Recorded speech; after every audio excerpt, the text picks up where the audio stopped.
জ্ঞানগঞ্জের থেকে আপনি গুরুর কথা বললেন, গুরুর কথা বলার পরে মানে গুরু, আপনি গুরু মহাশয়, গুরু তার গুরু সকলে তার যে পারিবারিক বেরিয়ে চলে এসছেন, ওই যে স্বামী বিশুদ্ধানন্দ পরমহংস মহারাজ। আমরা শুধু তাকে বড় করেছি এরকম নয়, আপনি সমগ্র ফিলোসফি একটু স্টাডি করলে দেখতে পাবেন সেখানে আমাদের বৈদিক যুগে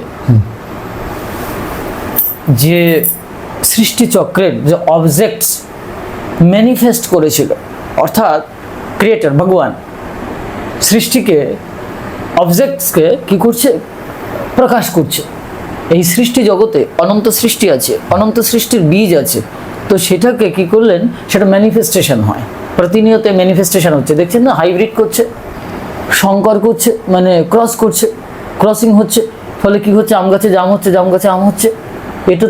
এটা কি করে সম্ভব, এটা কি প্রক্রিয়ায় হচ্ছে? এটা একটি সৃষ্টির অবজেক্ট কি করছে, বিজ্ঞানীরা ওইটাকে যে কোনোভাবে পারমাণবিক পদ্ধতিতে ওইটাকে ম্যানিফেস্ট করতে পারছে, প্রকাশ করতে পারছে, তখন সৃষ্টিতে এটা দেখা যাচ্ছে একটা এক্সেপশনাল জিনিস। এখানেই লক্ষ্য করলে বোঝা যাবে যে আমাদের অনন্ত সৃষ্টিতে অনন্ত সৃষ্টির কম্পোজিশন এবং অবজেক্ট আছে।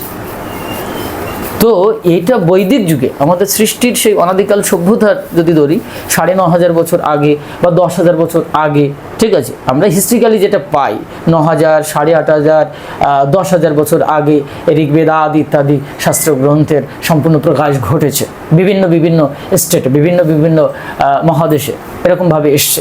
ক্রমান্বয়ে আমাদের অখণ্ড ভারতবর্ষের ভেতরে এই জিনিসগুলো আমরা পেয়ে গেছি।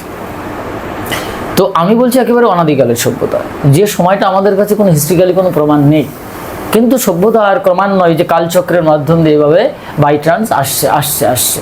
তো আমাদের কাছে কিছু সাক্ষ্য দিয়েছে, প্রমাণ দিয়েছে। তো অনাদিকাল সভ্যতা থেকে যদি আমরা ধরি, তাহলে যে ক্রিয়েটর, যে সুপ্রিম লর্ড গড, তিনি সৃষ্টির অবজেক্টকে ম্যানিফেস্ট করেছিলেন 104, 105 পর্যন্ত। এটা ভগবান করেছিলেন 100 পর্যন্ত। আপনার আমার সৃষ্টির অবজেক্ট হচ্ছে 49 তথা মেইন হচ্ছে 50, মূল বীজটা 1 আর হচ্ছে 49, এটা হচ্ছে 50। এর জন্য মায়ের গলায় 50টি মালা আছে, হাতে একটি আছে, 51টি মালা। খুব ক্লিয়ারলি বুঝবেন এটা সৃষ্টির কিন্তু অবজেক্ট। মানে একটা হচ্ছে ঈশ্বর প্রদত্ত, মানে মহাশক্তি প্রদত্ত, একটা মেইন বীজ। আপনি একটা মেইন বীজ, আপনি একটা পুরোটা নিয়ে একটাই, কিন্তু আপনার ভিতরে আরো 49টি কম্পোজিশন আছে ধরুন পার্ট, তাহলে টোটাল কত হচ্ছে 50। আর এই 50টাকে যদি আপনি এটাকে করেন, সেটা হচ্ছে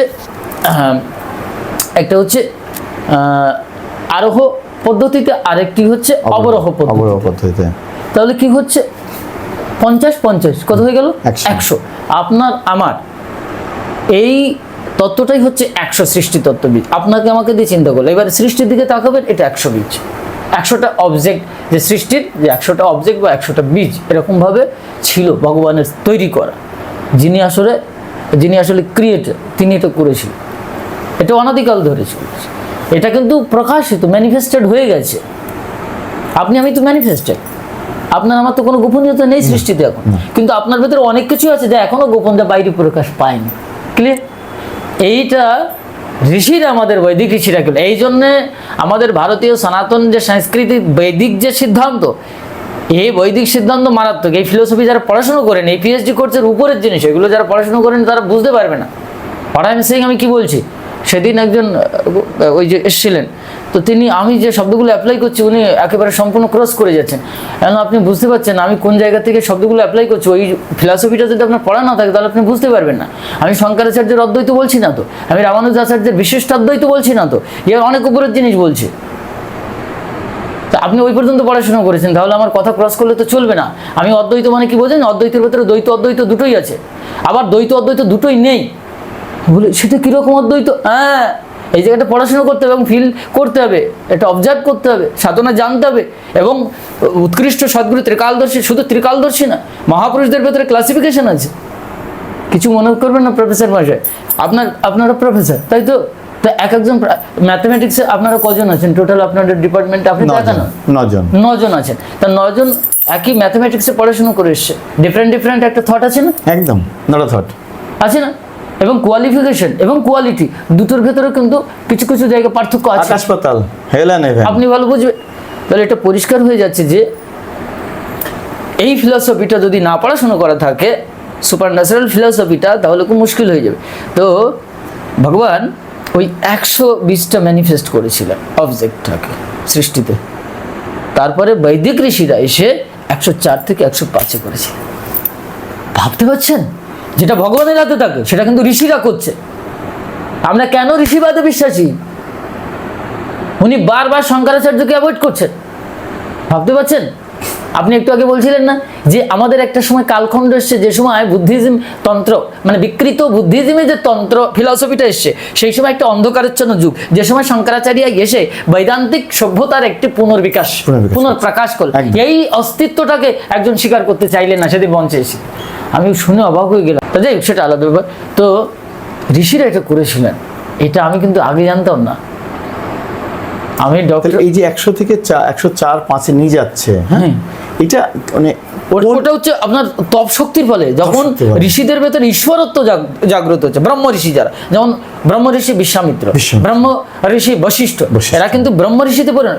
ঋষি, যোগী, মুনি, মহাযোগী, রাজর্ষি, ব্রহ্মর্ষি ফারাক আছে কিন্তু এক একটা জায়গায় ডিফারেন্ট আছে। তো ব্রহ্ম ঋষি হচ্ছে আমাদের আলটিমেট ঋষিদের একটা চূড়ান্ত জায়গা। ব্রহ্ম ঋষি বিশ্বামিত্র ব্রহ্ম ঋষি হওয়ার জন্য বহুবার ঋষিত্ব পাওয়ার পরও স্খলন ঘটেছিল।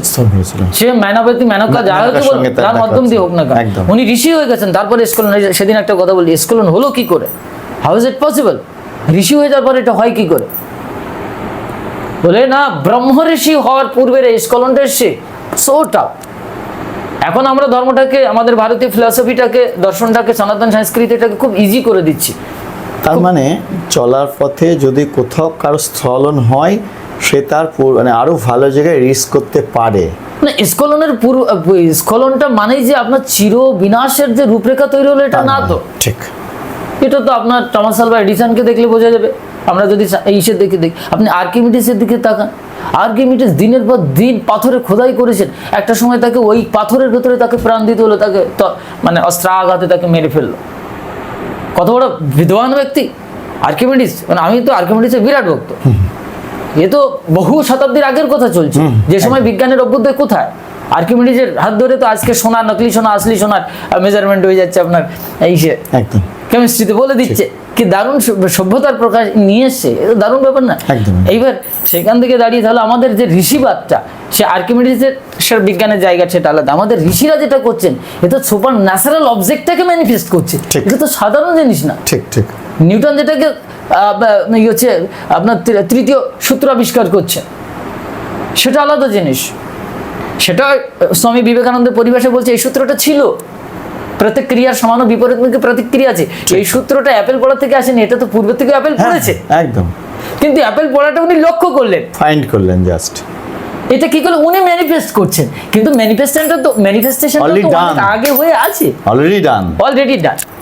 উনি সেটাকে নোটিস করলেন, লক্ষ্য করলেন, অবজার্ভ করলেন, রিজার্ভ করলেন, এবং সেটাকে কি করলেন? রিভিল করলেন। কার কাছে? আপনার আমার কাছে, যারা আমরা অন্ধকার। তো কিন্তু আমার ঋষিরা কি করেছে? এটা কিন্তু অবজেক্ট ছিল না, মানে অবজেক্টের ম্যানিফেস্টেশনটা ছিলই না। তা 101, 102, 103, 104 এই জায়গাটা প্লাস করে দিয়ে চলে গেলেন। দীর্ঘ 9,500 বছর, দীর্ঘ 9,500 বছর, 10,000 বছরের ব্যবধানের এই যে মাঝখানে যে সময়টা গেছে, এখানে আর কোনো ম্যানিফেস্টেশন হয়নি। এটা যদি আমি বলি তাহলে অনেক সাধু মহাত্মারা যাতে প্রাণে আঘাত মানে ভাববেন যে প্রাণে আঘাত লাগছে না। এই সত্যটাকে মানতে হবে। এই সত্যটা যারা মানতে জানেন না তাদের বুঝতে হবে তাহলে পড়াশোনার অনেক বাকি আছে। মিনিমাম পড়াশোনা, সাধনার তপস্যার বিষয়বস্তু জানতে হবে। এগুলো এইবার এই সব আমি যাচ্ছি স্বামী বিশুদ্ধানন্দ পরমহংস মহারাজ, হু ইজ জ্ঞান ডেলিগেট অফ জ্ঞান সিদ্ধ আশ্রম, ফার্স্ট পার্সন যিনি, মহাযোগী মহর্ষি যিনি, এবং সদাশিব সংসার সাক্ষাৎ বলে না তুমি। তো উনি এসে 5, 6, 7 প্লাস 1 প্লাস অর্থাৎ 108-এ প্রায় 108 তৈরি করে দিয়ে অবজেক্ট ম্যানিফেস্ট করে দিয়ে চলে গেছে দীর্ঘ 10,000 বছরের ব্যবধানের পরে এসে। এর ভেতরে অনেক ঋষিযোগী এসেছে, কিন্তু সেটা হয়নি। এইটা যেদিন আমি জেনেছিলাম সেদিন বুঝলাম এ তো সাংঘাতিক জিনিস। এটা কি করে সম্ভব? ঈশ্বরের উপরে খোদকারি করা, মানে খোদার উপরে খোদকারি করা, একটা বাজে ভাষায় বলতে, মানে অন্য ভাষায় বলতে হয়, ভগবানের উপরে মতবরি করা হচ্ছে। এটা কিন্তু ঋষিরা এটা করেছেন। কিন্তু এই ঋষিদের বা বিশুদ্ধানন্দ পরমহংস মহারাজের এই অধিকারটা ভগবান প্রদত্ত অধিকার। ভগবান তার শক্তির মাধ্যম দিয়ে ইহাদের শরীরের ভেতর থেকে এই ম্যানিফেস্টেশনটা নিয়েছেন। আচ্ছা। এটা আমাদের ভারতীয় সনাতন ধর্মের যে সমস্ত সাধক মহাত্মাগণ আসেন তাদের এইরকম সুপ্রিম ডিগ্রিতে পৌঁছাতে হয়, তবেই সে সৃষ্টি জগতের জন্য যেটা বলা হয় না জীব কল্যাণ, আমরা বলি না শৈবের জীব কল্যাণ, আমরা এখনোই জানি না। স্বামী বিবেকানন্দ যে শৈবের জীব কল্যাণের জন্য যে অন্নদানের জন্য তিনি ব্যতিব্যস্ত হয়ে বিদেশে গেলেন, এর পেছনে শুধু বহিরঙ্গের দিক আর ও ইন্টারনাল দিক সম্পূর্ণ আলাদা ছিল। এবার এক একজন মহাপুরুষের ক্যাটাগরি এক এক রকম।